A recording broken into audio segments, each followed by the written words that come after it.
upon a time, in the bustling city of Owerri, there lived a beautiful lady named Amerem.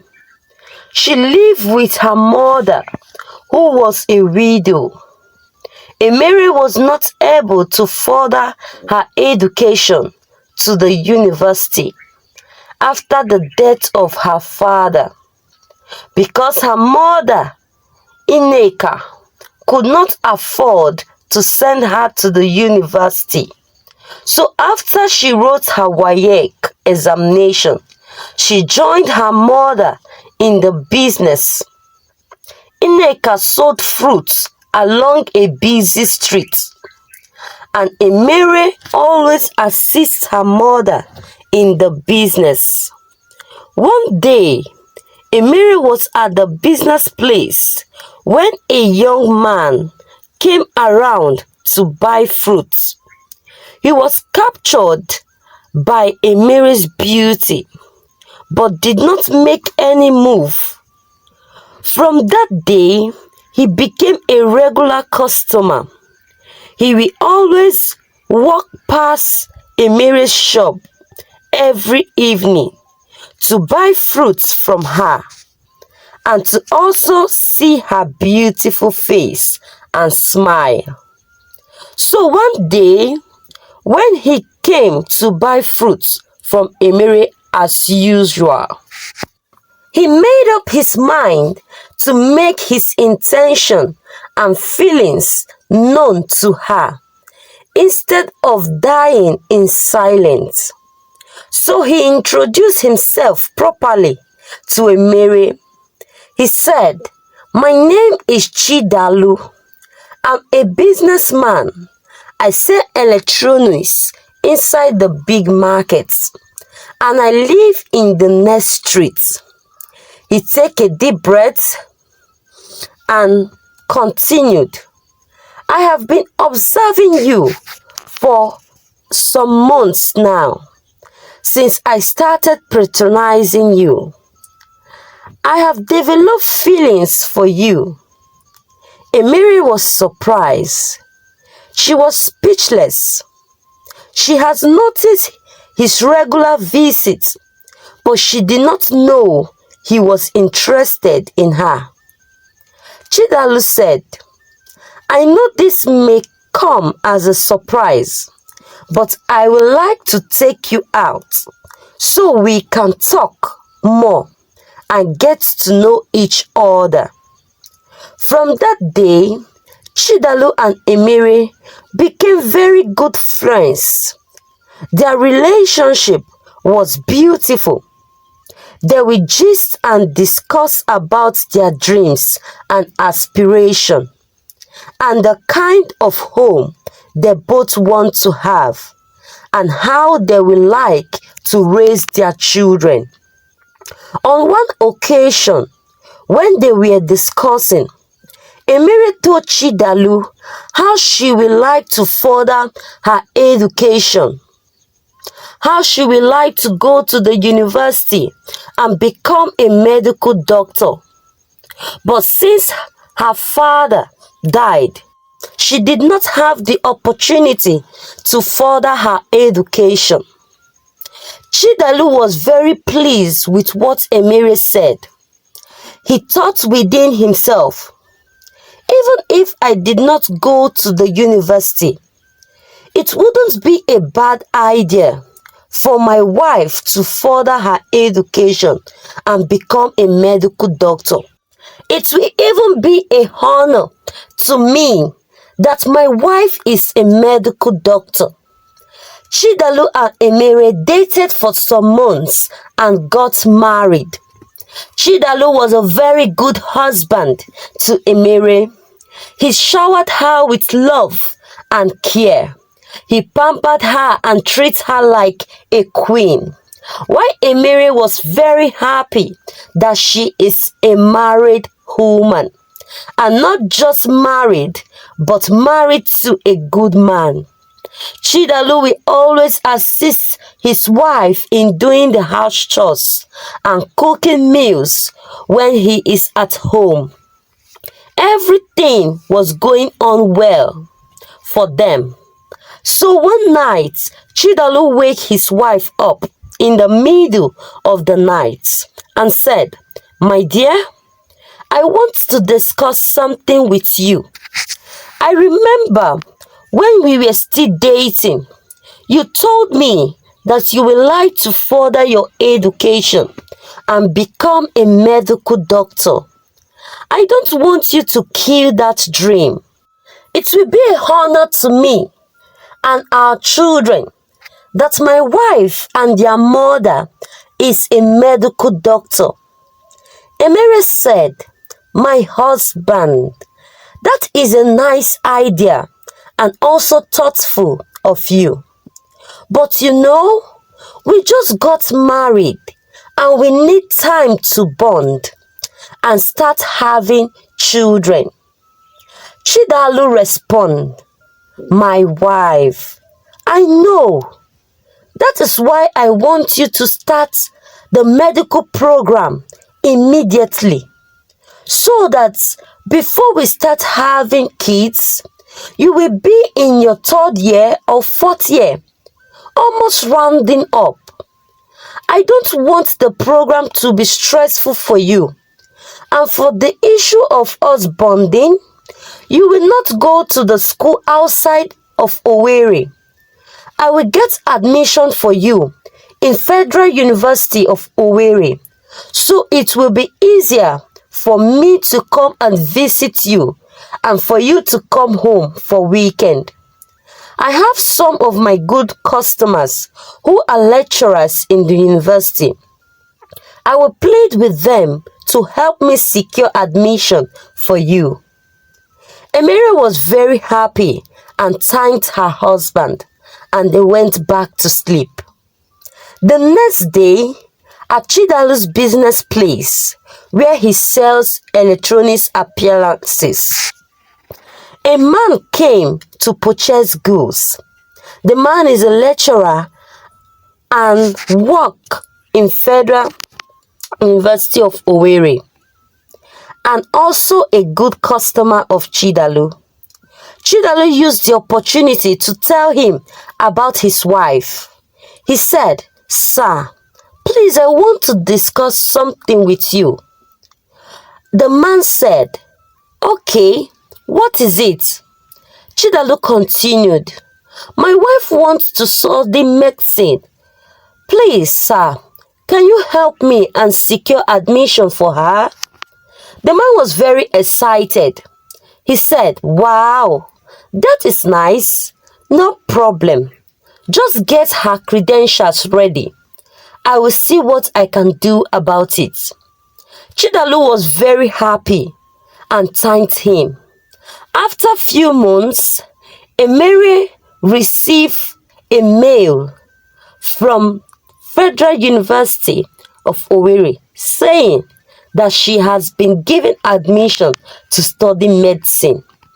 Amerem and Chidalu was very happy, and few weeks later, Chidalu accompanied his wife to the university and they secured admission in the hostel for her, because it was compulsory for all first-year students to stay in the hostel. Everything was going fine for them as planned, as Chidalu will always call his wife every day and visit her in school every weekend. And Amerem will also come back home when she is free. When Amerem was in her 300 level, she became pregnant, and it was not easy for her. But they both pleaded with Amerem's mother to come stay with Amerem in school. At the time, she was staying off campus. After 9 months, Amerem gave birth to a bouncing baby boy. Chidalu was very happy that he is now a father. Amerem's mother continued to live with her and take care of the new baby, so Amerem will go to class and focus on her studies. And finally, Amerem graduated. She graduated with a first class. Chidalu's joy knows no bound. He was very excited that his wife is now a graduate, and all his efforts to see that her dream comes to pass as a medical doctor was not a waste, as she graduated with a first class. After her internship program, Chidalu spoke to different people to help his wife to look for a job, and in no time, Amerem was able to secure a job in a federal medical center with a very good pay. As time goes on, Amerem was not able to perform her wifely and motherly duty effectively because of the nature of her job. She will leave the house early in the morning and return late at night.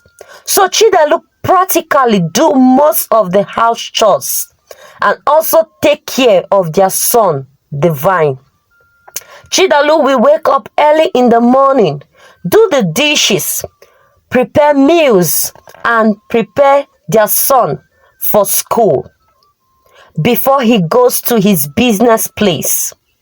He do all this out of his good heart for the love he has towards Amerem. He will even wash and iron Emerem's clothes and undies. However, it got to a point when Amerem started taking his kindness for weakness. Amerem started taking it as her right for Chidalu to do all the house chores and take care of their child. Anytime Chidalu tries to talk to Amerem, she will shout at him and told him that house chores is not for gender, that anyone can do it, but if he is tired of doing it, she can simply get a maid. But Chidalu rebuked the idea of getting a maid. He said, "I don't want a stranger in my house." Chidalu continued to do the house chores and to take care of their son, Divine. He will make the meals, prepare Divine for school, take him to school before going to his business place. As Amerem was hardly at home, it was not easy for Chidalu, but he encouraged himself. One day, he called Amerem to talk to her. He said, "My dear, I know you are trying your best and your work is taking most of your time, but I need you to find a way to balance your work and our home. I need you, and our son also needs you. Please try and make out time for us. And you know that your home is your primary assignment." Amerem caught him. She said, Please, which primary assignment? Now that your business is not doing very well, is it not from my salary we are using to feed? And you are talking about primary assignment. My job is very important to me, and I cannot trade it for anything.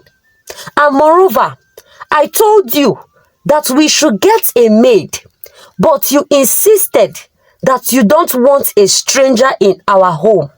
So since you don't want a maid, you will take care of the house, because as for me, I don't have time for that," she said, and walked away.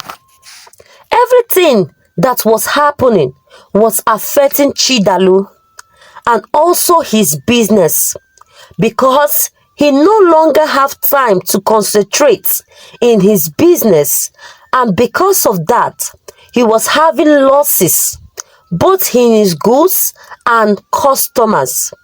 But Chidalu was not really bothered. Instead, he dedicated his time in taking care of his son, Divine.